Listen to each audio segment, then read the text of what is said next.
I'm very excited today to bring a message that I've been thinking about for a number of months. The message is entitled, Embracing Your Big Ask. You have to have the K on now.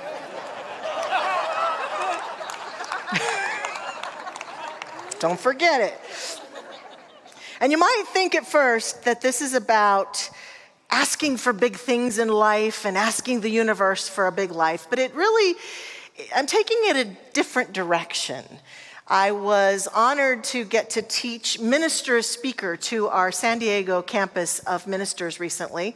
And I love to do that because I love to see the new ministers coming forth into the world and to support them any way that I can. And I'm honored to do it. And plus, when they talk, I get to use some of the information.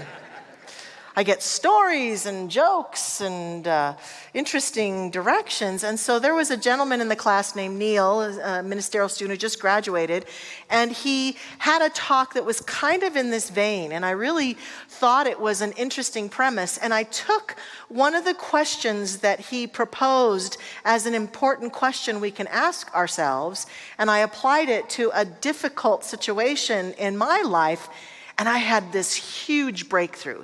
It was a question that I felt like opened up doors for me of awareness and clarity and healing that I hadn't been able to accomplish until that moment in a long-term situation that I was frustrated about. And it caused me to begin to contemplate a message like this. A message where I'm inviting us to take a look at the things that we're attempting to accomplish in life, the dreams, the goals, the high ideals, the ways we want to live, as well as looking at the times where we experience challenge or upset or frustration with conditions in our life or relationships in our life, and to use the beautiful art of asking good questions, of getting curious and asking good questions that can lead us through the walls that we might be experiencing in that issue or situation. It's quite an art. And we find that most of us, when we get really frustrated, sort of naturally do this. Think about driving down the road and someone cuts us off and we think, what are they doing? Or something happens and it surprises us and we say, what the heck? I can't believe what's going on. So we have a propensity already to ask sort of questions that no one can really answer, because some part of our brain, some part of our being knows that tact can sometimes cause us to feel as though we're seeking or we're attaining solutions for ourselves. And the quality of the questions we ask matters. That's why I'm inviting us to have a big ask, to use questioning and curiosity to lead us to greater states of consciousness, and to be mindful of the kinds of questions that we tend to ask that keep us stuck. And so we have to become curious and have to ask important questions. Here's some important questions that I'd like to pose for us just to consider here. For example, is there another word for synonym?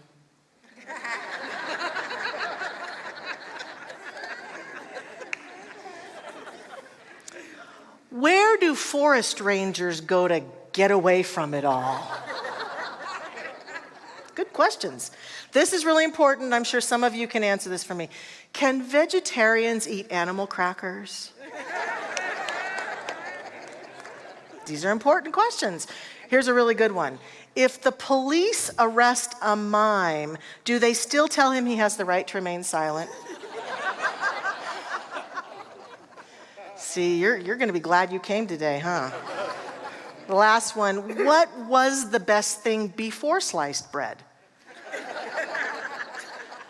These are good questions. Now, the reason that I wanted to bring some silly ones first is that I really feel like asking fun and silly questions takes us out of our comfort zone, takes us out of our serious mind, Laughter launches off a bunch of chemistry for us that makes us more open and available.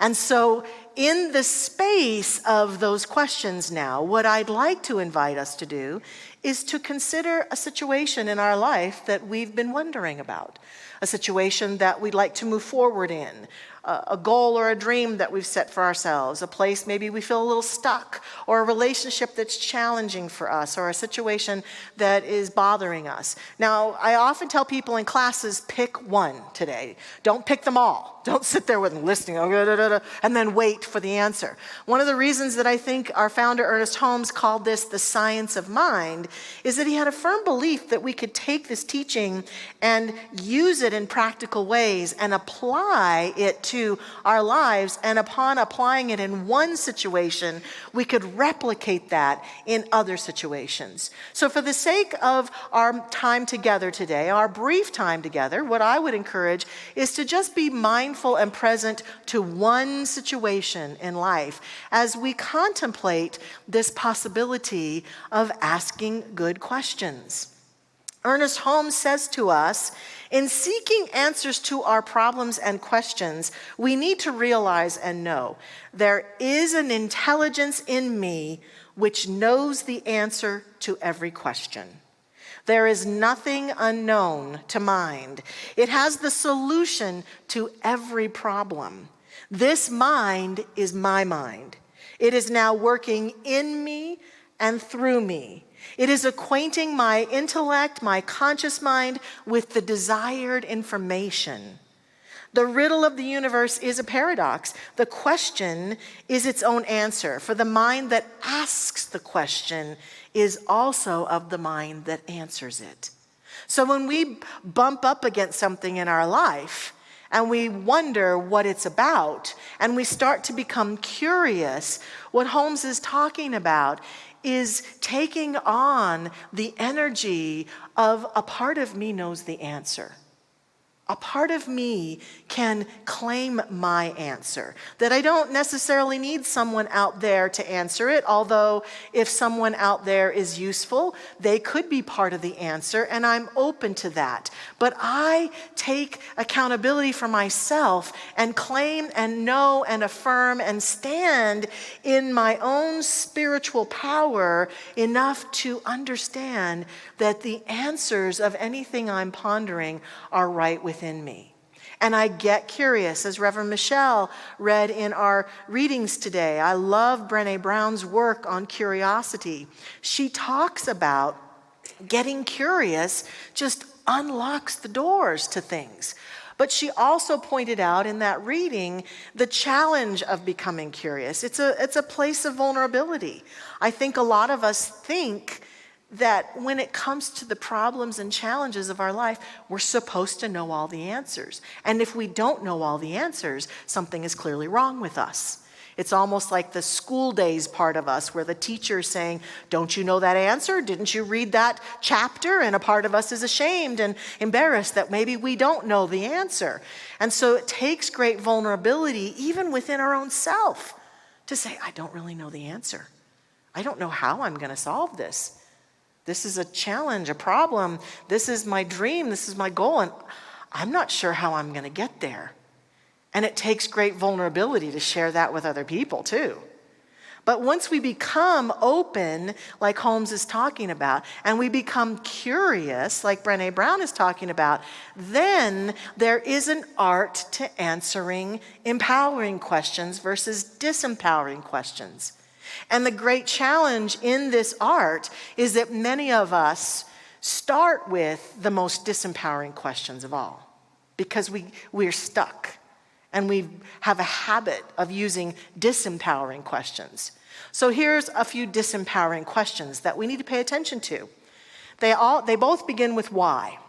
The first one is, why is this happening? And it's made even more worse, and you can keep yourself even more stuck, if you would like, by adding to it a little wine. And I'm not talking about, the wine you drink. I'm talking about, why is this happening? See that?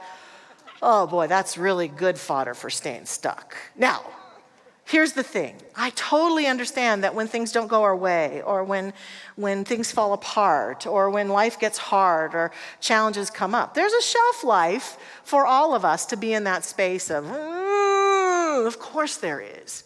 It's not wrong to be frustrated. It's not wrong to feel victimized. It's not wrong to feel that we don't understand and to have that kind of whiny feeling in us.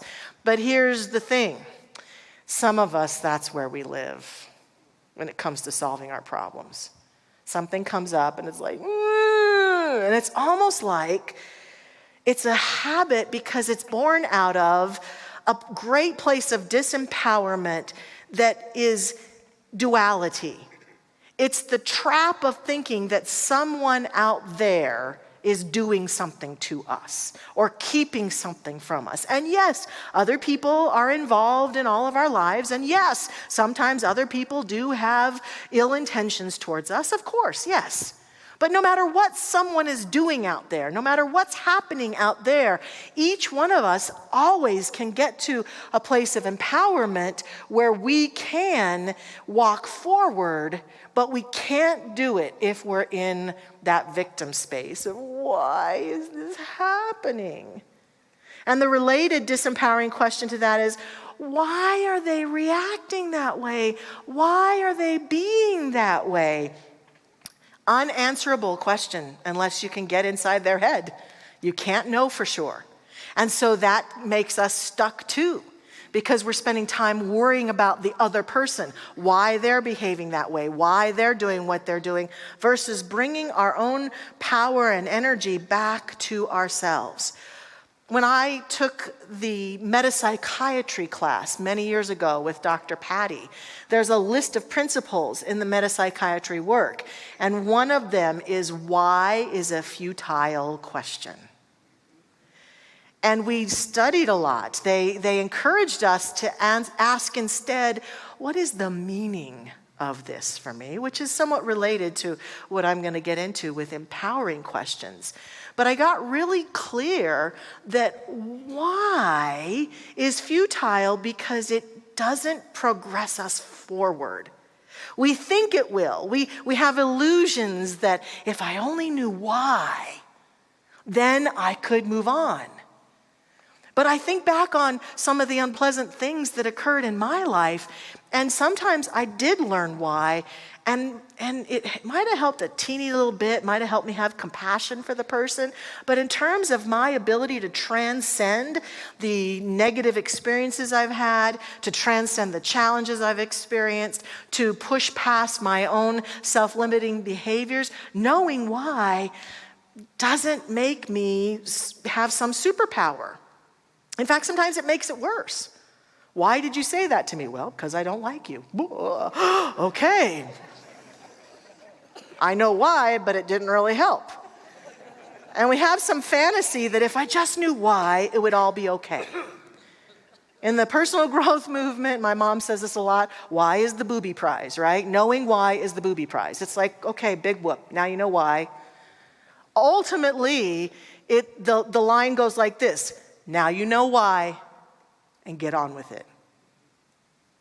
Move past it. Do your healing work.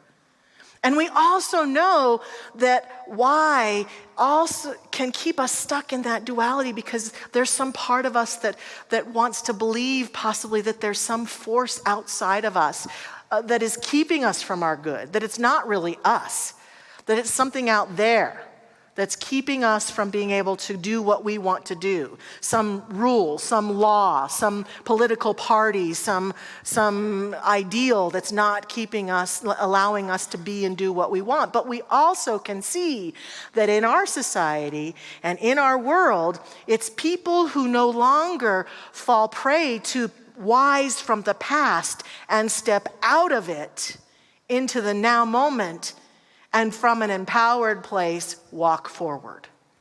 That's what changes our culture, our world, and our lives. It's the ability to let why in the past inform us a little bit, but not keep us stuck. And that's the last thing that I'll say about the why also, or this is the last thing, is that when we're obsessed with why, it's as though our brain, our mind, our whole being is in something from the past that occurred 10 minutes ago, 10 days ago, 10 years ago, and we're there trying to figure it out. And we are never our most powerful self when we're obsessing and contemplating the past. We can grow from it. We can say, okay, that didn't work for me. I'm going to do something different. But being in it and constantly being at the effect of our past is part of what keeps us stuck, because we don't have the full measure of our creative self that is born in the now moment, the person we are today. Maybe my 10-year-old self couldn't figure things out, but my older self, who can companion her 10-year-old self, can say, okay, we got this. But I can't if I stay stuck back there. I can if I'm always there. Why? Why did they do that? Why did they say that? Why did that happen? Why? It's a form of just staying there. It's very disempowering, and it doesn't promote forward progress. Can you tell that I'm excited about the football season coming up? Forward progress, right? Yeah. So, what are some empowering questions then? Empowering questions include, what am I avoiding? What am I avoiding? I want to share a little bit about Dan Harris. 2 reasons. Because he's coming here in November, on November 3rd, Reverend Josh announced last week that we're so excited to have Dan Harris come and speak to us Friday, November 3rd. You can purchase tickets today out at the Activities and Events Center. And because I didn't quite know much about him as we were talking about having him come here, and so I studied Dan Harris. Dan Harris was an anchor on the ABC News Channel, the international channel out of New York, and he was sent on numerous assignments as a reporter and did very well and was making a lot of accomplishments. He was sent into some of the most challenging assignments I could imagine as a journalist, often into war zones and places where people were being very violent, put his own life in danger, was in the midst of live fire going on and all sorts of dangerous situations to report what was happening. Came back and was in studio being given certain assignments out of New York. And one day, while 5 million people were watching him on the news, he had a panic attack. And you can see him doing this. He's very open about it. He did an interview with Diane Sawyer about it, and they play it. And he got to see himself have this panic attack. He said at the time he was self-medicating using substances to keep himself calm, and it clearly was not working. So he's also very aware of addiction and the challenge that it poses on people's lives. And he then began to ask himself some questions. What was he avoiding? What was he not looking at? What was he not taking a deeper look at? And this led him into an opening space of self-awareness that caused him to grow and lose a lot of his anxiety, or learn to manage his anxiety in a better way, and to get beyond that and begin to teach people about mindfulness and meditation. He wrote a book called 10% Happier. He has one of the most popular podcasts out there. Many people listen to him. And I know that we're going to sell a lot of tickets. We have a lot of people outside of Mile High, even some of the universities and professors locally who are interested in joining us. So please get your tickets. It's going to be well worth it. And he, to me, represents each one of us in times when we have felt that sense of anxiety or didn't know what to do or had something really horrible or embarrassing happen to us. I love it that he began to ask himself some important questions. And so the question of what am I avoiding often helps us to see what we're pushing down, what we're keeping out of our lives, what we're trying to pretend isn't there, what we're not seeing about ourselves, what we're not taking responsibility for. Remember, the word responsibility is really an ability to respond. And we tend to think that if I have something that happened that I'm unhappy with, if I just avoid it and push it away, I'll be fine. But all the while, guess what's running the show? Guess what's infiltrating every prayer, every affirmation, every desire, every movement forward, consciously and in terms of the law of attraction. It's that which we've pushed down, that which we've tried to avoid. So we think we're doing a good thing by avoiding that stuff, but just like Dan experienced, the moment we turn towards it and look right at it and say, I'm no longer willing to avoid this, I'm going to look at what I'm avoiding, we can become empowered. Because upon having the recognition of it, we can then begin to take steps forward that serve us and support us. So what am I avoiding becomes a huge and important question. The next one is, this is a really good one. If this situation were to never change, what must I do to find peace? I've watched many people deal with huge challenges, sometimes physical diagnoses or relationships or situations that they just have to accept. This is what's so. This is how it is right now. This is how that person is or how that situation is. I can't change them. I can't change the past. I can't change the situation. But what can I do for myself to create and generate more peace for myself? That becomes an important question. And both of these questions so far open us up in a way that I think Holmes was talking about in that quote. They allow us to go deeper into the capital M mind that exists in us to discover solutions, to feel inspiration, to feel the call forward. And sometimes it's to stay still, and sometimes it's to move, and sometimes it's to do nothing, and sometimes it's to do lots of things. But upon listening from that space, we experience greater guidance and intelligence, literal intelligence.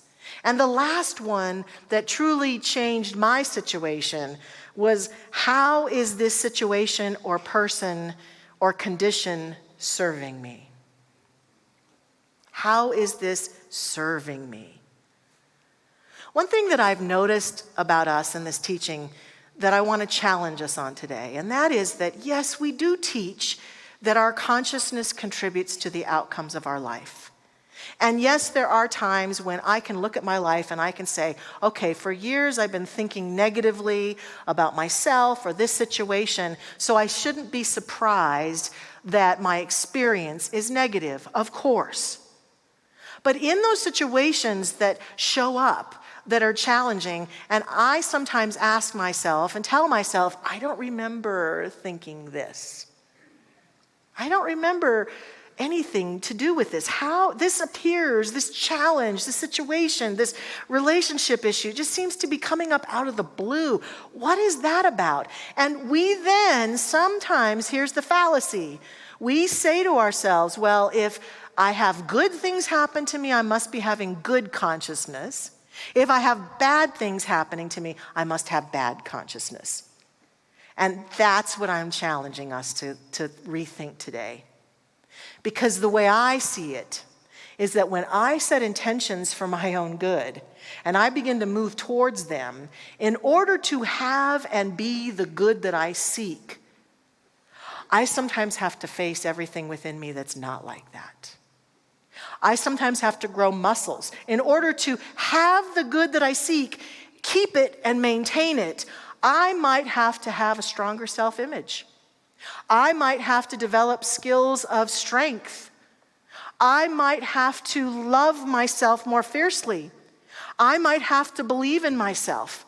And so as I'm moving forward towards my good, sometimes out of me, I attract situations that are not because my consciousness stinks, I'm a horrible thinker, I've got something wrong with me, and certainly are not because something out there is punishing me or wanting me to learn a lesson or any of that stuff. It's simply that I'm moving forward, and the challenge that I'm facing is growing me into something. And that's what I discovered for myself out of that question.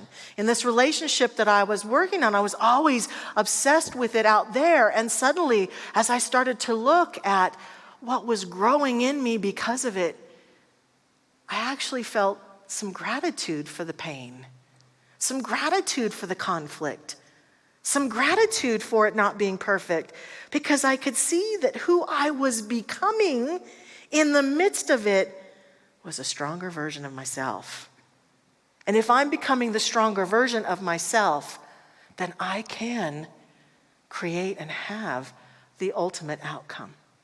And so it's important for us often to use this question to understand that the situations in our life, the challenges, are serving us and are a gift to us. Okay, breathe that one in. A gift. A gift. A gift of growth. A gift of becoming. A gift of transformation. A gift of evolution. A gift that's leading me forward towards what it is I say I really want. Ooh, could that be possible?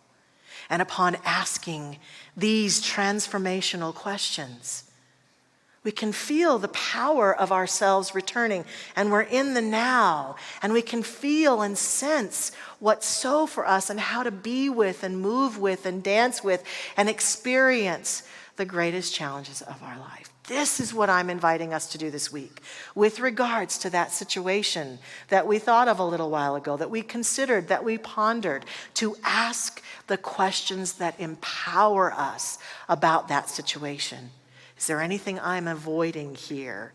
If this situation were never to change, how could I be at peace? And how is this person or situation or condition helping me to grow or strengthening me or serving me in some way? I'd like to close with a reading of a quote from the great thinker Albert Einstein, who says, "If I had an hour to solve a problem and my life depended on the solution, I would spend the first 55 minutes determining the proper question to ask. For once I know the proper question, I could solve the problem in less than 5 minutes." I think that is support for us to go out this week and embrace our big ask. Please join me for prayer. Thank you. I invite our practitioners, our prayer practitioners, to stand with us today as we do this. We step now into this prayerful process, breathing in the very breath of life. And I accept and affirm that as we do this, right here and right now, the power, the presence, the light, and the life that God is flows freely and effortlessly through this universe, in, through, and as all things, people, situations, relationships. And that it is right here, right now, in, through, and as me as I speak this word, that this prayer that I pray is a prayer of alignment, a prayer of wholeness and love, a prayer of intention to recognize and see and sense that God is, I am. And I accept and know that this is the truth of every being within the sound of my voice. That we reside right here and right now in that infinite intelligence, that infinite mind. And indeed that any question or concern that we have in our life, in our world, for ourselves, for our loved ones, that there is wisdom and guidance, and that this week we recognize that we've been handed a key to unlock the doorway, the gateway into that greater intelligence. And it is curiosity. It is alignment with this greater truth, and it is asking powerful, deep, profound questions of ourselves in order to see and lay claim to solutions and possibilities. And so I accept and affirm that each one of us is guided greatly in this endeavor this week. And that upon experiencing that guidance and experiencing the awakenings that we do, that we can then apply this beautiful skill and gift to any and all conditions of life. And that we are blessed with this ability, with this energy, and with this intelligence flowing through us, in us, and as us, right here and right now. And so with great grace and gratitude, I simply release this prayer into the action of that law that makes it so. It is done. It is good. I let it be. And so it is.